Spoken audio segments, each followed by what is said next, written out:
ترشی گوجه درست کنیم. 2,5 کیلو گوجه فرنگی داریم، یه دونه گلکلم درشت داریم، اندازه 0,5 کیلو هویج داریم، 2 تا بوته سیر داریم، 1 لیوان سرکه،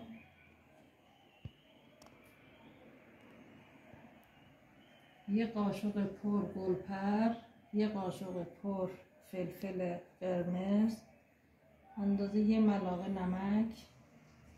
سبزیمونم که سبزی ترشیه 0,5 کیلو گرفتیم. سبزیش هم تلخون و مرزه و نعنا و شویت و جعفری. 4 تا هم فلفل دلمه داریم. میریم که با هم دیگه آمادش کنیم. ابتدا سبزیامون رو پاک میکنیم.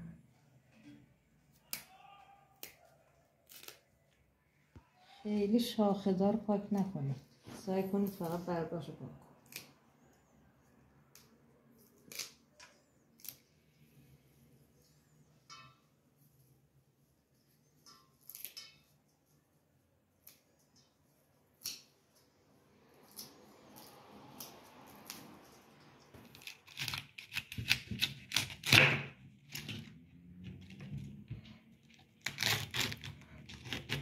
ابتدا کلمه‌مون رو چیز میکنیم، برای شستن خرد میکنیم، بعد شستش رو ریزش میکنیم.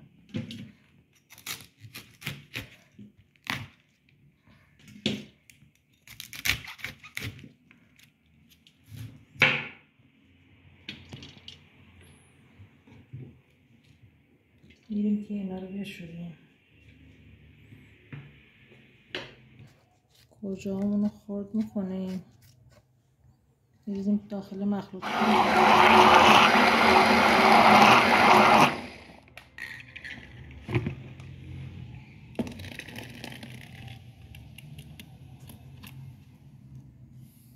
گوجه رو میذاریم روی اجاق گاز، بعد اینقدر بجوشه که نصفش بخار بشه. نصفش که بخار شد، مواد آماده اون رو بهش اضافه کنیم.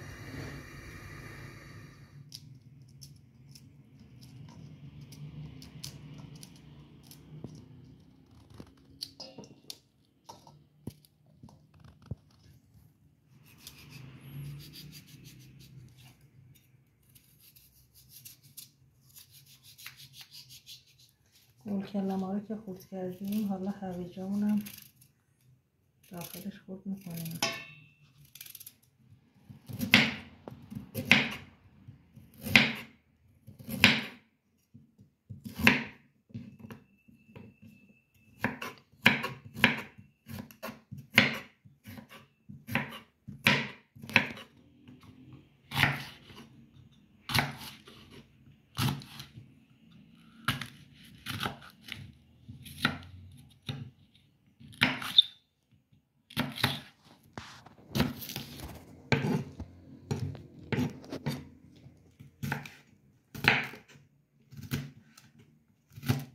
فلفلامون هم نگینه خورد میکنیم، اینا رو باش قاطی میکنیم.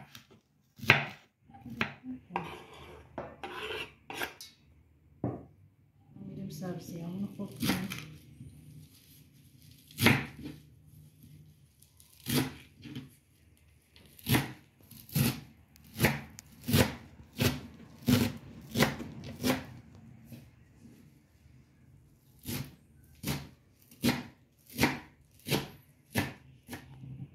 سبزیامون رو که اینجوری خرد کردیم، داخل مواد رو مخلوط میکنیم.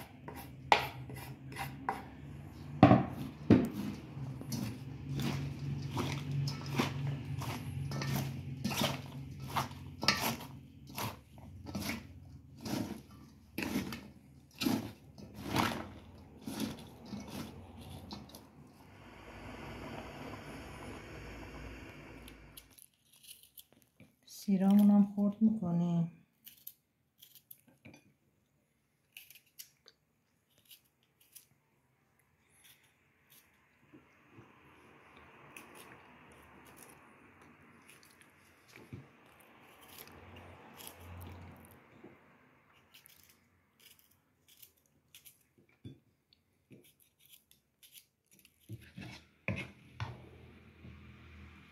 این مرحله که گوجه‌مون به این حالت در اومد،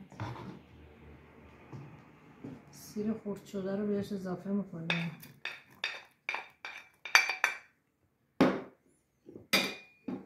ادویه‌مون که فلفل و نمک و گلپره بهش اضافه میکنیم.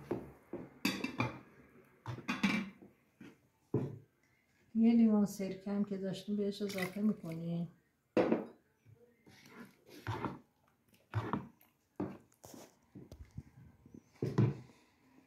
حالا موادمون هم بهش اضافه میکنیم.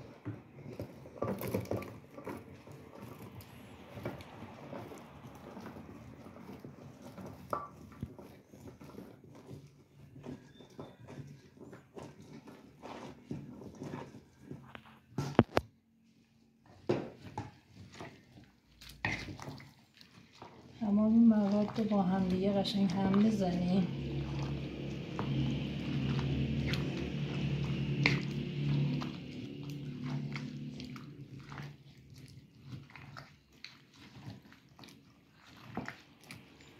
این مرحله هم یه 10 دقیقه دوباره میذاریم رو گاز. یه گاز با اینا بجوشه، بعد میذاریم خنک میشه، میریزیم داخل شیشه.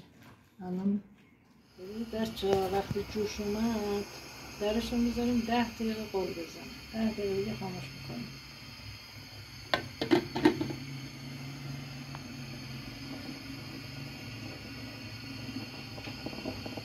دوستان عزیزم، ترشی ما آماده است. اینا رو داخل شیشه هامون جا میکنیم.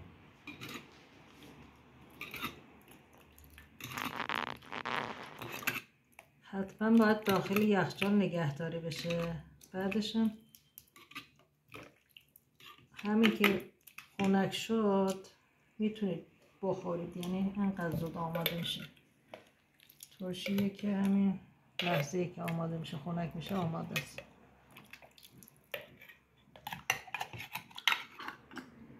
اینا آماده است که بذاریم داخل یخچال. دوستان همین که خنک شد میتونید استفاده کنید. با هر غذایی هم میشه بخورید. خیلی ملس و خوشمزه است. درست کنید و بخورید. نوشه جان.